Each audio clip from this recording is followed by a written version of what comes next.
ഇതുവരെയുള്ള കളിയൊന്നും ഇനി ഇവിടെ പറ്റില്ല. നാളെ തമ്പുരാന്റെ കെട്ടിലമ്മയാകാനുള്ള കുട്ടിയാണേ. അഹങ്കാരികൾ,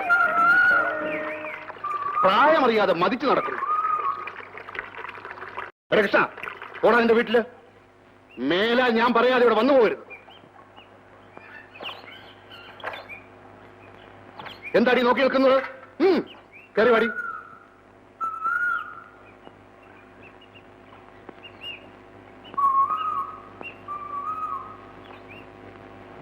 നീ വാടി, വാ, കേറി വാ. ഇരുട്ടുന്ന വെളുക്കുന്നൊന്നും അറിയാൻ പാടില്ലോടി. നീ പറഞ്ഞതൊക്കെ ശരി, അതെല്ലാം കഴിഞ്ഞ കഥ. അതങ്ങ് മറന്നേക്കൂ.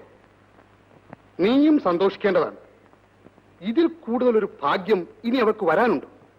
നിനക്ക് അവളോടും ഈ കുടുംബത്തോടും സ്നേഹമുണ്ടെങ്കിൽ ഇതിന് തടസ്സമുണ്ടാക്കരുത്. നിന്റെ അമ്മാവനാണ് ഈ പറയുന്നത്. നീ മേലിൽ അവളെ കാണരുത്.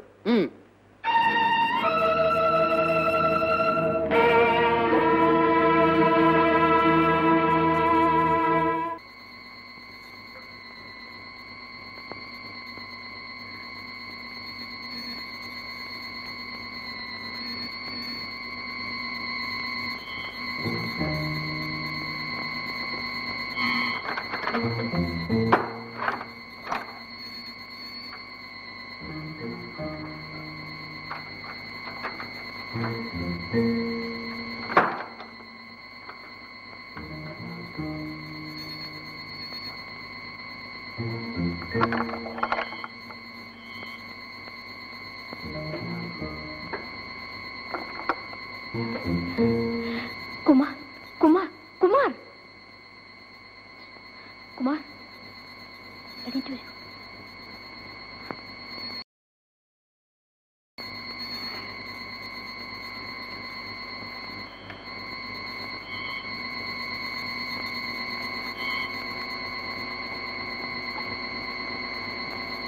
കുമാർ, നമുക്കിപ്പോ സ്ഥലം വിടണം. എവിടേക്ക്? ഈ നാട് വിട്ട് എവിടേക്കെങ്കിലും. നമുക്ക് കൂലിവേല ചെയ്തായാലും ജീവിക്കാം. പോകാൻ പണം? ഞാൻ എന്റെ ആഭരണങ്ങൾ എടുത്തിട്ടുണ്ട്. മടിച്ചു നിൽക്കാതെ വരൂ, പോ. റെയിൽവേ സ്റ്റേഷനിൽ വെച്ച് തന്നെ തമ്പുരാന്റെ ആൾക്കാരും പോലീസുകാരും ഞങ്ങളെ പിടികൂടി. അവർ എന്നെ വിട്ടയച്ചു. എന്റെ കുമാരനെ അവർ കസ്റ്റഡിയിലെടുത്തു. കൃഷ്ണകുമാറിനോട് നിനക്ക് സ്നേഹമുണ്ടെങ്കിൽ നീ തമ്പുരാനുമായുള്ള വിവാഹത്തിന് സമ്മതിക്കണം. എടി പെണ്ണേ, ഈ കല്യാണം ഒന്ന് നടന്നു കഴിഞ്ഞാൽ നിന്റെ അച്ഛന്റെ എന്റെ സ്ഥിതി എന്താ? നാട്ടുകാരുടെ മുൻപ് ഞങ്ങൾ ആരാ? സമ്മതിക്കും മോളെ, സമ്മതിക്കും. നിന്റെ കുമാരന്റെ ജീവനെങ്കിലും രക്ഷപ്പെടട്ടെ. എനിക്ക് വേറെ ആരുമില്ല.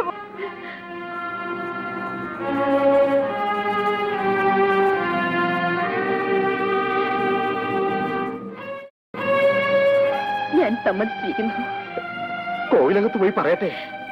ഏത് നരകത്തിൽ വേണമെങ്കിലും പോയി പറയാം. പക്ഷെ ഒരു കാര്യം, ഞാൻ കല്യാണത്തിനായി ഈ വീട്ടിൽ നിന്നും പുറത്തിറങ്ങണമെങ്കിൽ എന്റെ കുമാരനെ എന്റെ മുമ്പിൽ കാണണം. എന്നാ നമുക്ക് പുറപ്പെടാം. ആയിക്കോട്ടെ, ആയിക്കോട്ടെ.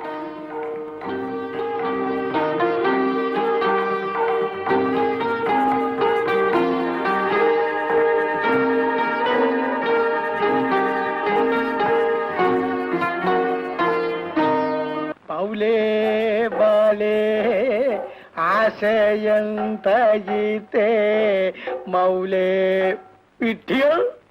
ഭർത്താവും ഭാര്യയും പ്രഥമ രാത്രിയിൽ കിടക്കമുറിയിലേക്ക് വരുമ്പോ കഥ കളിക്കണമെന്നുള്ള കാര്യവും മറന്നു.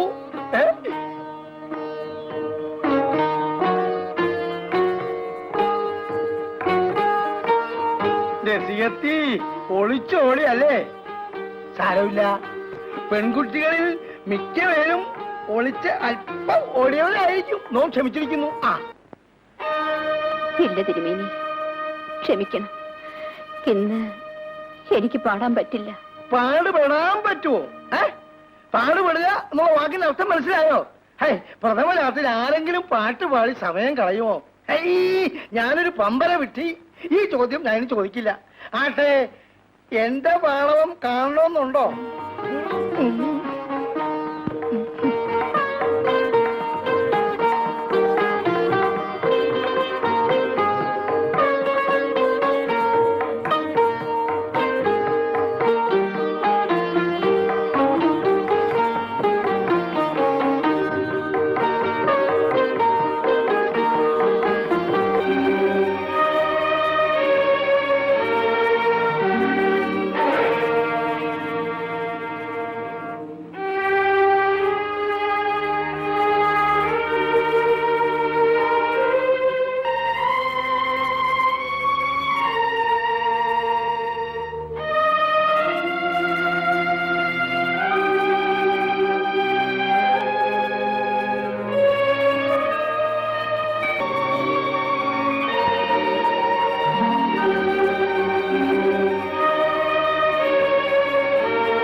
തമ്പുരാട്ടി, കൃഷ്ണകുമാർ കിഴക്കെ പറമ്പിലെ മാവിൽ കെട്ടിത്തൂങ്ങി ആത്മഹത്യ ചെയ്തു.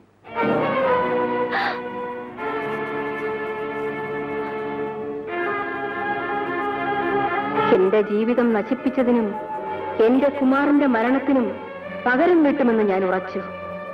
തമ്പുരാന്റെ സ്വത്തുക്കൾ ഒന്നൊന്നായി എന്റെ പേരിലാക്കി, ഇല്ലാത്ത ഭ്രാന്തിന്റെ പേരിൽ. തമ്പുരാനെ ഒരു തടവുകാരനാക്കിയപ്പോൾ എന്റെ മനസ്സ് ക്രൂരമായ ഒരാനന്ദം അനുഭവിച്ചു. വാസ്തവത്തിൽ എനിക്കാണ് ഭ്രാന്ത്.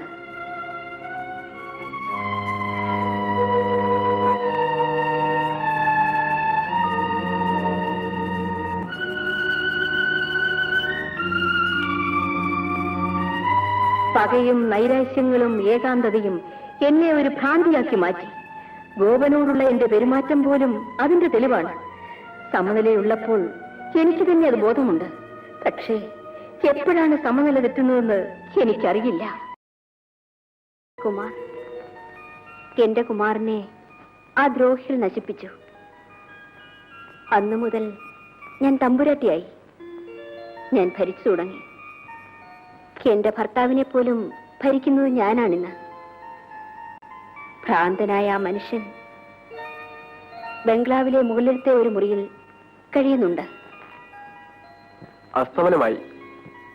ഉദയമാണ് എന്നാണ് എനിക്ക് തോന്നുന്നത്. എന്താ, പോകാൻ ധൃതിയായോ? പോകാം. എന്തിനാ ഉറുപ്പേ എന്നെ ഈ കൊല്ലാക്കൊല ചെയ്യുന്നത്? എനിക്ക് യാതൊരു അസുഖമില്ല എന്നിപ്പോ തിരുമേനി പറഞ്ഞാ മതിയോ? ഭാര്യ പറയുന്നു ഭർത്താവിന് എന്തോ കുറവുണ്ടെന്ന്. അതായത് ബുദ്ധിക്ക് മന്ദതയുണ്ടെന്ന് മറ്റുള്ളവർ വിശ്വസിക്കുന്നു. അതിപ്പോ എങ്ങനെയാ മറ്റുള്ളവരെ ബോധ്യപ്പെടുത്തുന്നത്? ഒരു വഴിയുമില്ല.